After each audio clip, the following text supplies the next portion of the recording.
Di dunia penerbangan tidak ada istilah yang dianggap permasalahan yang kecil. Berdampak kepada keselamatan penerbangan, mengancam nyawa manusia. Spesialisasi saya lisensi untuk tipe pesawat Airbus A320 CEO dan A320 Neo. Halo, perkenalkan nama saya Igede Putu Supurnayasa, biasa dipanggil Bli Gede Supurna. Saya sudah bekerja aktif selama 15 tahun sebagai aircraft engineer. Tanya saya apa aja?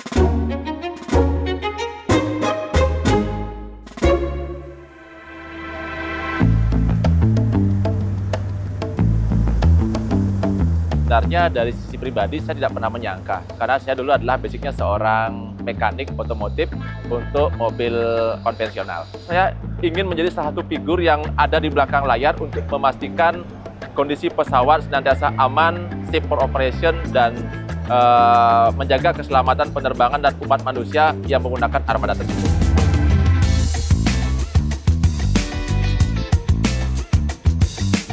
Kita menerapkan yang namanya penggunaan checklist pada saat pekerjaan kita untuk memastikan bahwa setiap item maintenance yang diturunkan pada skop pekerjaan tersebut sudah dilaksanakan dengan tepat dengan menggunakan referensi maintenance manual yang current dan efektif. Yang kedua, kita juga menerapkan yang namanya double check, di mana masing-masing engineer saling proses satu sama lain, tidak ada batasan gitu dalam saling mengingatkan, sehingga memastikan tidak ada ruang error pada saat pelaksanaan maintenance.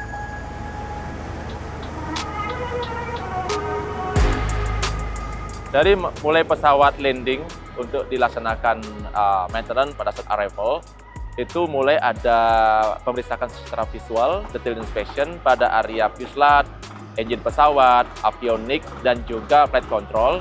Kemudian kita juga mereview barangkali ada catatan teknis komplainan dari kru atau pilot.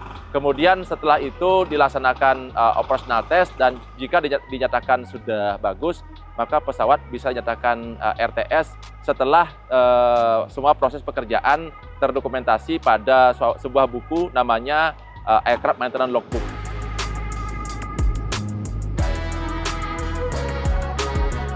Sebenarnya perbedaan antara pesawat dengan LCC dan yang full service untuk standar keselamatan penerbangannya itu harus sama ya, sama. Yang membedakan biasanya adalah masalah jadwal penerbangan, kemudian service yang diberikan pada saat in-flight service-nya, misalkan catering atau entertainment dan lain-lainnya, serta benefit yang diperoleh pada saat penumpang menggunakan jasa penerbangan tersebut. Jadi pada intinya untuk standar keselamatannya, untuk proses maintenance-nya sama.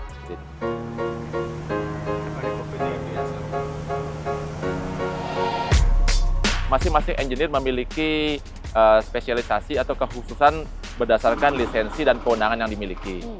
Itu sudah menjadi satu ketentuan di perusahaan yang syarat akan regulasi. Namun demikian, kita dituntut untuk memiliki prinsip memahami filosofi perawatan secara umum, sehingga nantinya mampu menyesuaikan kondisi operasional di lapangan. Sehingga kalau misalkan kita sebagai spesialisasi pesawat Airbus, tidak menutup kemungkinan kita juga harus bisa support untuk perawatan pesawat Boeing, ATR, dan juga pesawat yang lainnya. Sehingga kerjasama di lapangan itu semakin solid. Kalau saya sendiri, kebetulan spesialisasi saya lisensi untuk tipe pesawat Airbus A320 CEO dan A320 Neo. Di dunia penerbangan tidak ada istilah yang dianggap permasalahan yang kecil. Jadi setiap ada indikasi atau temuan harus dianalisa mengacu kepada reference. Kita mengenal namanya accept data dan approve data. Misalkan karena kebutuhan operasional ada kendala malfunction di sistem, kemudian kerusakan komponen karena keausan karena pemakaian, karena suatu komponen kebocoran komponen, kemudian ada kadang-kadang ada insiden ketabrak burung atau vulkanik es. Berbagai macam kendala tersebut kita temukan di lapangan.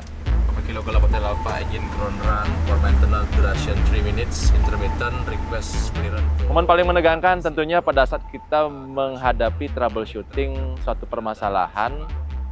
Kita membutuhkan step yang paling intensif, tapi kita diuber-uber sama jadwal penerbangan yang sudah tidak bisa digeser lagi. Ini mendapat tekanan dari atasan, pertanyaan dari customer, kemudian juga kita harus tetap fokus, tenang dalam proses analisa trouble-nya.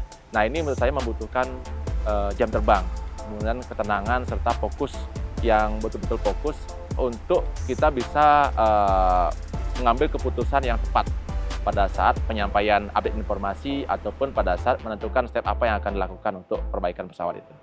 Ini tentunya membuat daging besar ya, membuat kita tuh lumayan tegang dan pastinya stres. Tapi dari semua yang pernah saya alami, semua bisa diselesaikan dengan baik.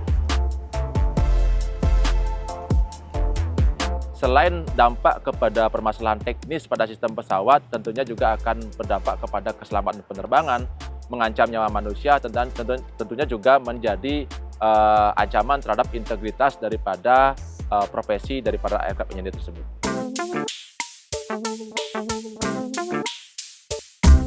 Nah, ini menjadi sangat menegangkan karena kita dihadapkan tantangan dari customer atau operator pada waktu itu mengharapkan agar bisa dituntaskan dalam kurun waktu 24 jam. Di mana pada waktu itu total ada 12 armada yang terdampak, dari sebelumnya ada hampir 18, kemudian direview kembali ada 12, dan 12 ini kita harus menyiapkan strategi yang efektif bagaimana caranya percepatan kita bisa menuntaskan pekerjaan tersebut tanpa mengganggu operasional. Pada waktu itu start dari jam 10 pagi hingga tuntas pesawat terakhir di jam 1 dini hari. Itu bisa kita selesaikan dan waktu itu lumayan menyita stamina dan juga menggerus stamina pada saat bekerja. Besoknya dapat libur nggak? Besoknya harus masuk lagi.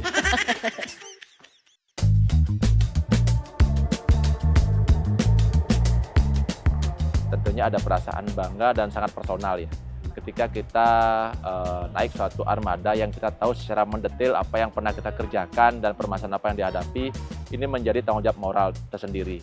Tapi karena kita mengerjakannya sendiri dan yakin setiap pekerjaan yang kita lakukan sesuai dengan maintenance manual, sesuai dengan approve data, ya kita jadi confident gitu ya, bahwa oh ini pesawat kita yang pernah merawat ini. Jadi ya ada rasa bangga di sana.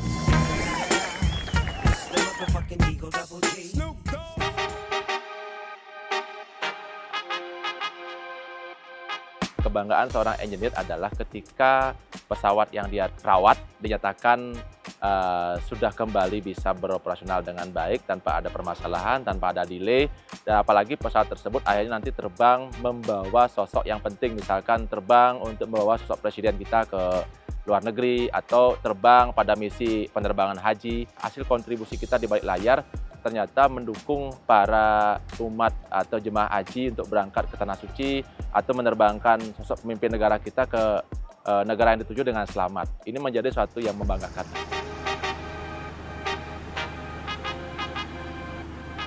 Keselamatan penerbangan merupakan menjadi tanggung jawab moral dan juga profesional. Maka dari itu tidak ada kata ruang kesalahan pengambilan keputusan yang bisa mengorbankan nyawa manusia. Terima kasih sudah bertanya.